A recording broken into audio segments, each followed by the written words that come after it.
वाहिगुरु तो कि थोड़ी सेहत ठीक रहे।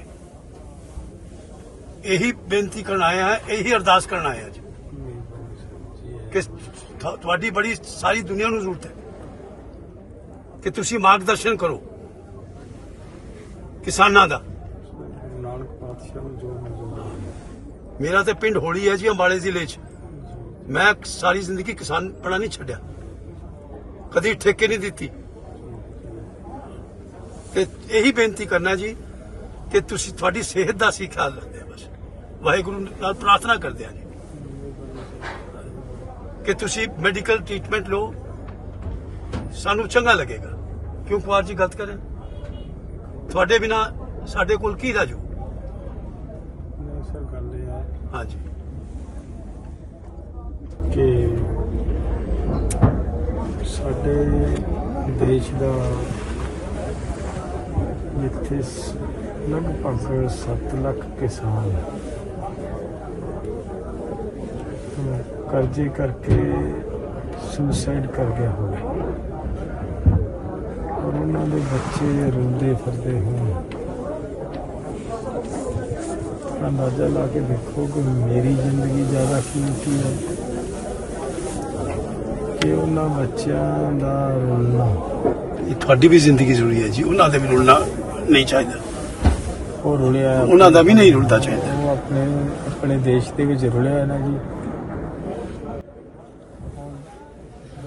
हुण वेखो जी, जस्टिस सूर्यकांत सुप्रीम कोर्ट जज, उन्हों की पीठ ने, उन्हों के बेंच ने एक कमेटी बनाई जिहदे विच मैं,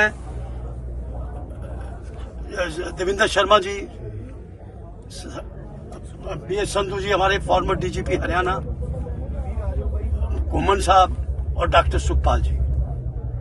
और वो आपकी सेहत के लिए, आपने भी पढ़ा होगा, जिस दिन तारीख होती है वो कहते हैं यही कि किसी तरह दालेवाल जी की सेहत का ध्यान रखा जाए। मैं बहुत रिस्पेक्ट करता हूँ जस्टिस सूर्यकांत जी का, लेकिन ये बात मैं उनसे कैसे पूछूं कि आप केंद्र को कोई दिशा निर्देश क्यों नहीं देते? ये हमारे मामले का जो सलूशन है, जो हल निकालना, वो तो केंद्र बिल्कुल बिल्कुल ठीक है जी, बिल्कुल बिल्कुल। जब हमारा पंजाब का एजी उनको ये रिक्वेस्ट भी करता है कि आप केंद्र को निर्देश करें, तो सूर्यकांत जी उसकी बात को तो बीच में ही कई बार मैंने सुना है काट कर, मतलब ये कहते हैं इसको छोड़ो, तो दुख होता है। ये ऐसा कुछ नहीं है जी, वो बहुत बहुत चिंतित है, वो बहुत चिंतित हैं। ठीक है, फिर मतलब अगर वो चिंतित है तो हमारे मामले का हल तो केंद्र से निकल रहा है ना जी। वो उनको देश दें कि बात करें। अब तो केंद्र का मिनिस्टर ये कह रहा है कि अगर हमें सुप्रीम कोर्ट कहेगा तो हम बात कर लेंगे। इसका मतलब सुप्रीम कोर्ट अभी ये कहने को तैयार नहीं है बात करने के लिए, तो फिर मुझे लग रहा है कि और तो उम्मीद कहीं से भी नहीं। आज भी तारीख थी जी सुप्रीम कोर्ट के अंदर जस्टिस सूर्यकांत के पास। अब उन्होंने बल्कि माय लॉर्ड ने शुक्रवार की तारीख रखी है जी, अभी इसी शुक्रवार की। और वकेशंस के अंदर जब सुप्रीम कोर्ट बंद थी तब भी उन्होंने केसेस लिए हैं कुमार साहब। उसमें माननीय जज साहब, मैं कुछ आप बता दीजिए। एक बार प्रेस में रिलीज कर ली एक मिनट इनको बोल सुन रहे। मुझे लग रहा है कि प्रेस ने अपना काम कर लिया। इन्होंने कर ले। हाँ जी कर ले। हाँ जी एक्चुअली बहुत ज्यादा बहुत कमी है, ऑक्सीजन नहीं है बिल्कुल, बैठना मुश्किल है। बस प्रेस वाले साथी प्लीज एक बार कुलबीर एक बार जरा रिलीज कर वाले साथी प्लीज। नहीं हो गया सर, प्लीज हो गया प्लीज। बहुत दिक्कत है। जगदीश सिंह डल्लेवाल जी हैं, उनका एक मन में एक सवाल है कि अभी कुछ दिन पहले पार्लियामेंट की जो सर्वदलीय कमेटी थी, permanent committee on agriculture, sir उसने अपनी रिपोर्ट में सर्वसम्मति से 31 मेंबर ऑफ पार्लियामेंट थे, जिसमें से मेजॉरिटी, सिंपल सी बात है, जो पावर में है उनकी मेजॉरिटी उनकी होगी। सर उन्होंने सर्वसम्मति से ये लिख के दे दिया अपनी रिपोर्ट में, volume 1 page number 54 point number 7 में, कि एमएसपी गारंटी कानून बनाया जाना चाहिए। इससे देश की अर्थव्यवस्था, खासकर रूरल इकोनॉमी को बहुत ही ज्यादा फायदा होगा। तो माननीय डल्लेवाल साहब भी निवेदन करना चाह रहे हैं माननीय सुप्रीम कोर्ट से। माननीय जज साहब को चिट्ठी भी लिखी है डल्लेवाल साहब ने कि भाई हमारे प्रधानमंत्री जी यही बात कहते हैं कि भाई संसद सर्वोपरि है। जब वो पहली बार संसद में गए थे 20 मई 2014 को, तो उन्होंने यही कहा था कि संसद मेरे लिए सर्वोपरि है।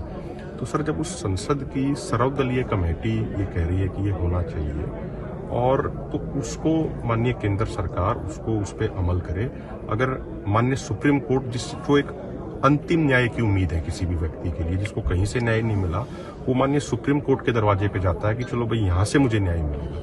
तो उनका ये रिक्वेस्ट है, उनकी ये विनम्रतापूर्वक प्रार्थना है कि उस विषय में अगर माननीय सुप्रीम कोर्ट जरूरी दिशा निर्देश देंगे तो इस देश के लाखों किसानों की जिंदगियां बचाई जा सकती है।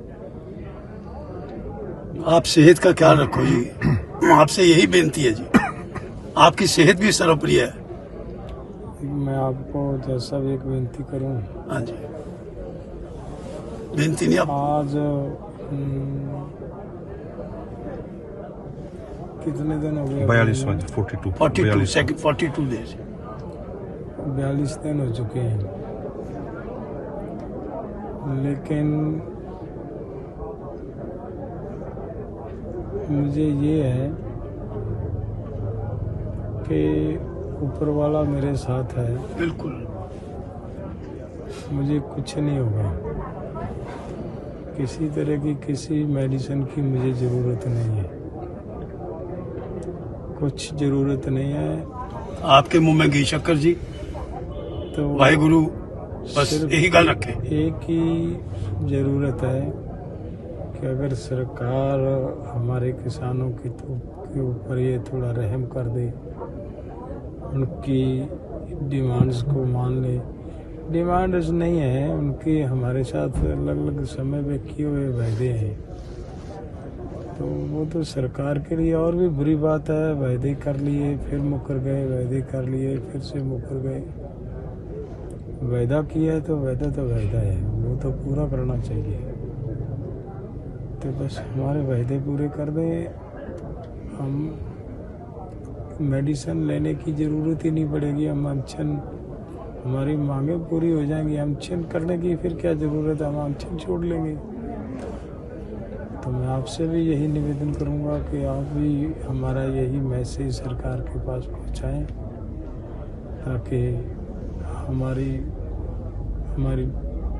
मसले का हल हो जाए। बस सर इतना ही है। इवन 2018 में माननीय जबलपुर हाई कोर्ट में एक केस गया था, मध्य प्रदेश गवर्नमेंट वर्सेस अन्नदाता किसान संगठन। उस मामले में माननीय हाई कोर्ट का फैसला है कि किसी भी एपीएमसी में किसान की किसी भी फसल की पहली बोली गवर्नमेंट द्वारा डिक्लेयर्ड एमएसपी से नीचे नहीं हो सकती। और जब माननीय कोर्ट कोई आदेश दे देते हैं तो वो अपने आप में एक तरीके का सर कानून हो जाता है आम भाषा में, अगर हम अपने उस भाषा में करें। लेकिन उसको भी इम्प्लीमेंट नहीं किया जा रहा। 2018 में जगजीत सिंह डल्लेवाल जी और अन्ना हजारे जी ने अनशन किया था रामलीला मैदान में। तो उस समय सेंट्रल गवर्नमेंट के कृषि मंत्री थे माननीय राधा मोहन सिंह जी, और उनके साथ देवेंद्र फडणवीस जी आए थे। और प्रधानमंत्री ऑफिस की सर एक चिट्ठी है जो हमने माननीय जज सूर्यकांत जी को भी भेजी है।